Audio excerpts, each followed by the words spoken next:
Welcome back to my channel, friends. And if you're not a subscriber, go ahead and click that like, subscribe, and comment where you're from. I would love to have you follow along on this little stitching journey that I've recreated. Today we're going to be doing this beautiful spring mountain design by Classical Cross Stitch. Stay tuned and we'll start getting ready to get stitching. All right, let's go ahead and get this canvas started. This is going to be a new start for me. This is what it looks like. And I'm going to be working this color here. It's 25. It's like a peach color, so I figured we could get a decent amount done. Again, I keep my stitch alongs or stitch with me's 15 to 18 minutes. So the color we're doing today is this 25, which is right here, this color. I already have my needle prepped, so that way it makes it easier for us to just kind of get into the groove. And then I do like to wax this part here of my needle and thread, well, my thread, I guess you would say, right? Because I like it to stay within my needle. So let's see, where should we start? Let's do, and again, I stitch a lot in my hands. Let's see, let's start here. And I always start my canvases with pin stitches. And since this is new, it's going to be a little bit snugger. I chose this design. Oh wow, I'm peeling from my watch band and sanitizer. I chose this design because, of course, naturally spring's coming, right? And I love mountains and majestic scenery, anything like that. I love landscaping, stuff like that. So we'll go ahead and start here. And this canvas will be a little bit stiff until I start working it more because it is a new kit. I don't think I'm going to finish this spring, but that's my hope. This will be one of my consistent stitch along videos just for the months of March, April, May, springtime, essentially. And then when summer comes, your girl will switch over to a summertime kit. Probably another landscaping one, to be honest. So what is everybody up to today? Me, not much, just hanging out at home, off day. Work was kind of chaotic this week. I do work in the ICU at a hospital, which means we do get a lot of crazy stuff in there, very unstable patients. I am currently finishing my nursing license. So I'll be finishing up school for that. I have about 2 years left, give or take, because I do my classes part-time.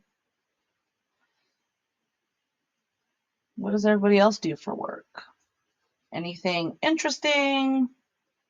Anything fun? Do you like what you do?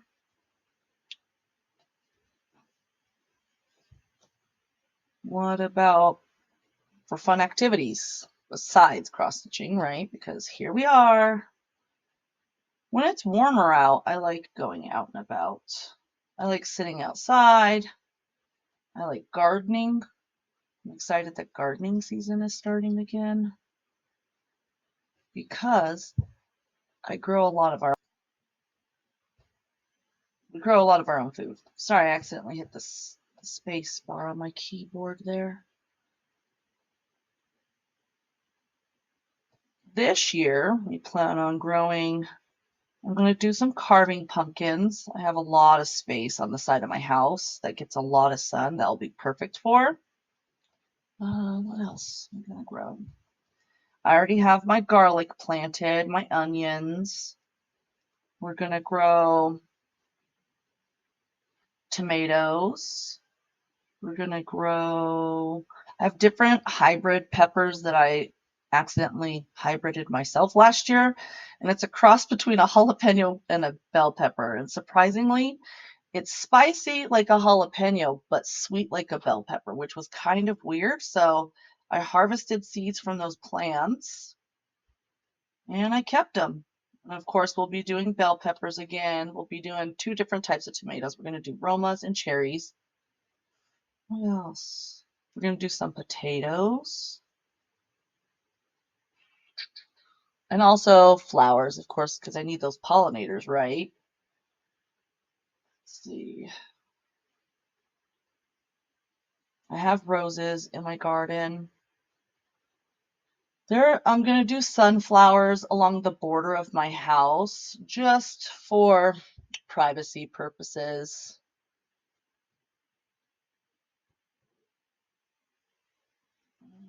I do live on a corner lot in my house.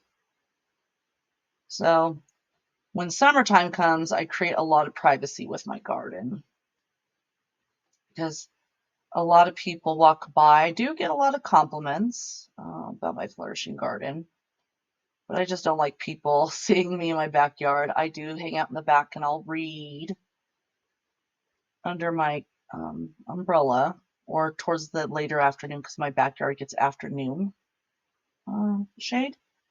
Or I'll sit out there and cross stitch, depending on what my little heart desires that day, to be honest. And as you can see, because this is a lot of color, I thought that this would be a good start for us. I'm just going to move up and down in columns. Oh, shouldn't have gone. I do like my threads a little bit longer just because it encourages me to stitch longer. For my stitch alongs, probably not so much because we'll probably get through one strand in 15 minutes. So here we are, almost at 6 minutes already without my intro.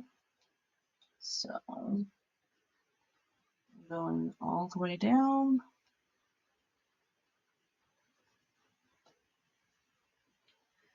And the beauty about cross stitching is there's no set way for you to do it, really.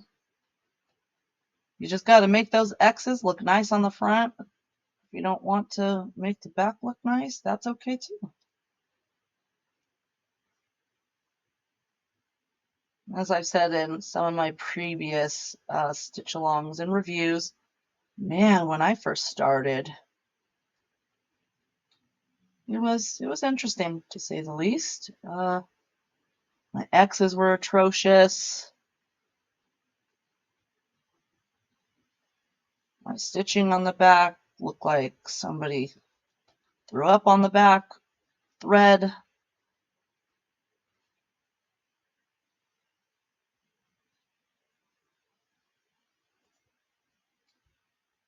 think I may need to move my keyboard on my next one because I keep hitting the space bar and pausing on accident. Sorry, guys. But I catch it, so you're not missing out on anything.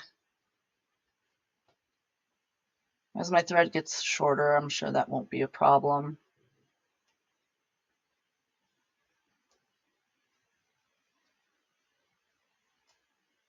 You see, when your thread's not bunching up on you, you can get a lot done relatively fast.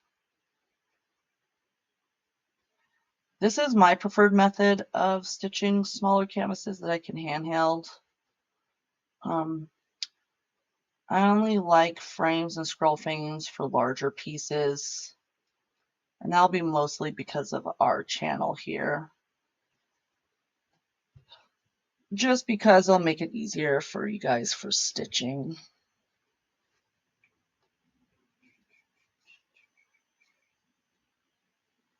Sometimes it's like hide and seek. You gotta figure out where that hole is.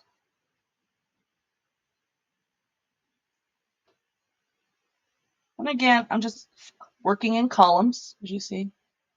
You can go up, down, left, right. I don't have a preferred direction, to be honest. It's just however the pattern's laying.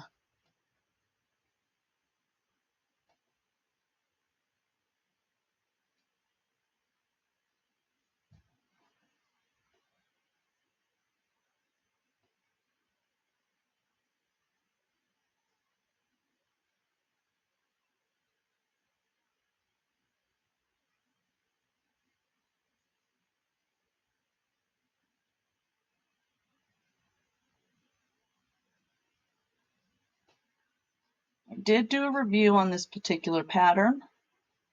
And like I said, the symbols are right on the squares, which is nice, especially when you have like crazy lines or whatever. Makes it easy to stay in check. I haven't done many counted cross stitches. I did order some kits that are counted that I'm getting from, I believe, Biggest Crafts. And my goal is to have 1 day a week of a stitch along with me for a counted cross stitch. How much we're going to get done, I don't know. We'll figure it out and go from there. Because I'm going to PDF my patterns into my iPad, and I'll be using my iPad to mark my patterns out. And I'll kind of give a tutorial on that. I found it to be relatively easy compared to a paper pattern.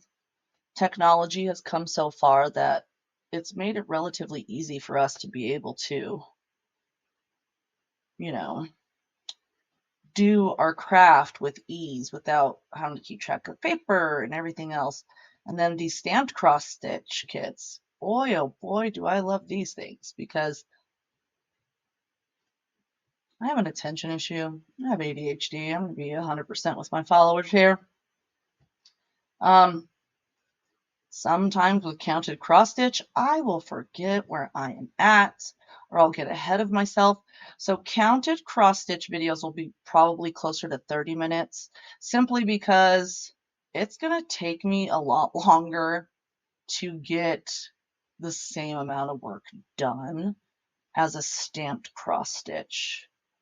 I like doing them simply because my cat's here, guys. If you can hear them, I'm sorry. I like doing them because I like to see the pictures come to life, but that's about the extent of it. I tend to lean more towards stamped cross stitch kits. What is your guys' preference? I do have some friends that will literally only do counted. And I'm talking counted like 36 count on their cloth. And I'm like, I am getting older. I cannot see that. And I am not trying to wear magnifying glasses or readers for now. So 11s and 14s, sometimes I'll get a 16 kit here and there, but that's about the extent of it for me, because your girl cannot go any smaller than that. I will probably get frustrated, to be honest with you, just because the squares will be so small. I'll be more likely to make errors. And not only make errors, it'll be hard for me to see what I'm doing.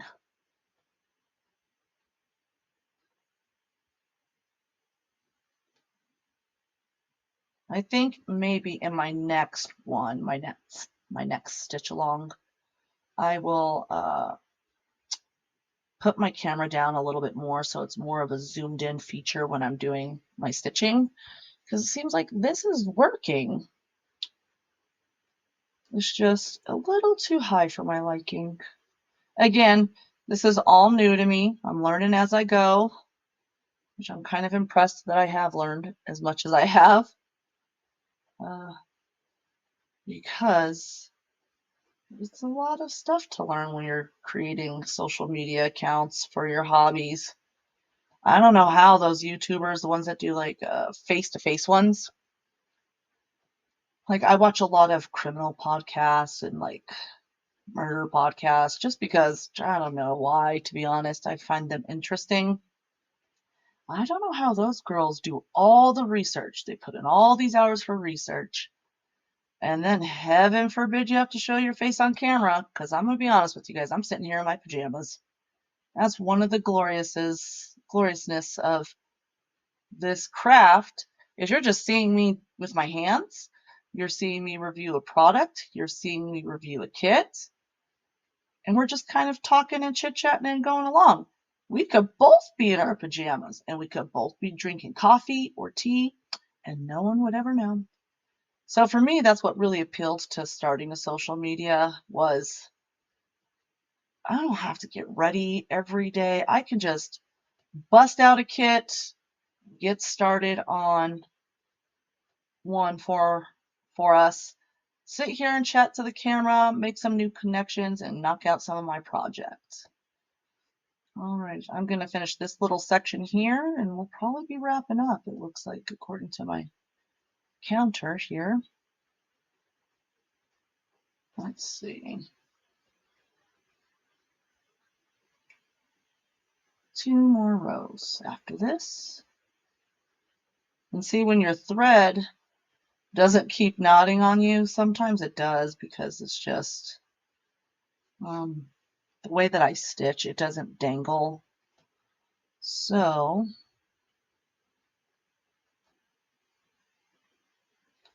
it can't work out those twists and turns, as you can see. See, I have to kind of let the needle spin to get the stuff out.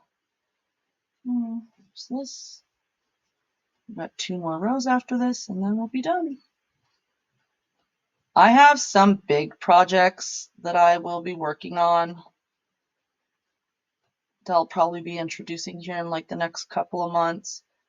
And that there's one that I've really been wanting to get to. It's really pretty.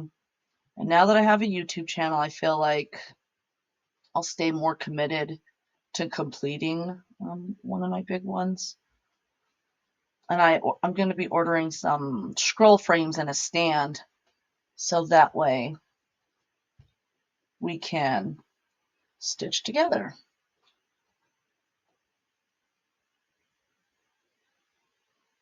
Okay, as you can see, there's a little bit of back and forth, so I'm just going to complete X's on these ones. I'm going to do a full stitch on this one, just because it's back and forth right here. This is going in a columnar shape.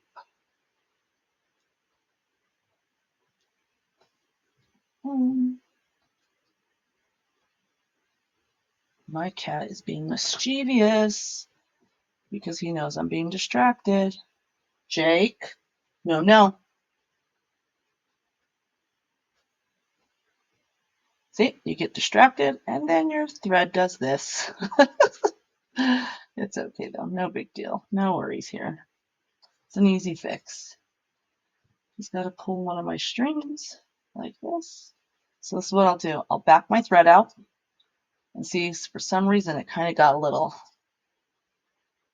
cinched there. So all I'm gonna do is straighten it out along here and see what happened. So see, this is why we like to do stitch alongs. We learn from each other, right? And it feels like right here, if you take a look, there's a little knot there. Do you see it? So let me fix this. And this happens sometimes when you're going back and forth, and I'll be honest with you, if it's like this, I'm not going to waste my time fixing it. I get so much excess thread in my kits that I've never ran out of it when I've done that. So don't think that you're going to run out of thread because you snipped a little knot off. Now, would I recommend doing it all the time? No. Try working it if you can get the knot out. Go ahead and get it out. But that one, I was not going to fiddle with 2 strands getting it out, just because it's a headache. It's taken me 3 or 4 more minutes to get the knot out. And it's a good tip. This is why we do our stitch alongs, right? So when stuff happens, we can give each other tips and guidance, because maybe somebody else out there has a tip for me how to get those out, right? But not today, not today, not for me. Sorry, I went one hole over too far. Yep.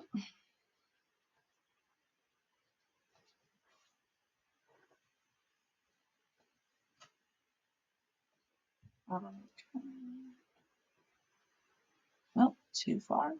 See, this is why I don't like doing it from the back, stitching from the back. I feel like I spend more time trying to find out where the hole is than actually stitching most of the time.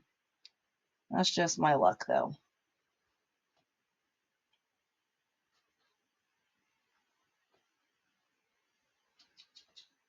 All right, there we go. Two more after this. One more stitch, and we completed a section. Not too bad. I like doing these starts and these stitch alongs with you guys just because it gives me a little bit of motivation for starting a new project. I have a habit of wanting to finish one before I go on to the next, and I'm just running this thread under a couple of full stitches on the back to tighten it.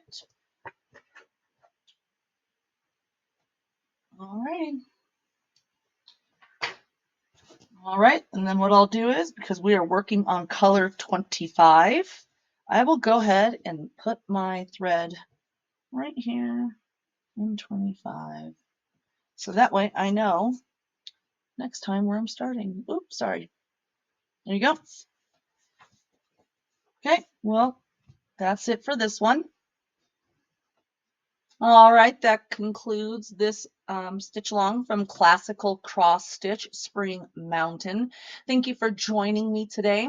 If you don't follow me, go ahead and click that like and subscribe button, as well as little bell, so you can get notified every time I load new content. Also, I have an Instagram and a TikTok. It will be on the next slideshow. My Instagram is stitching_with_steph. And then my QR code is also in there for my TikTok. I look forward to seeing you next time in my stitch along, and thank you for joining me today. Have a good day.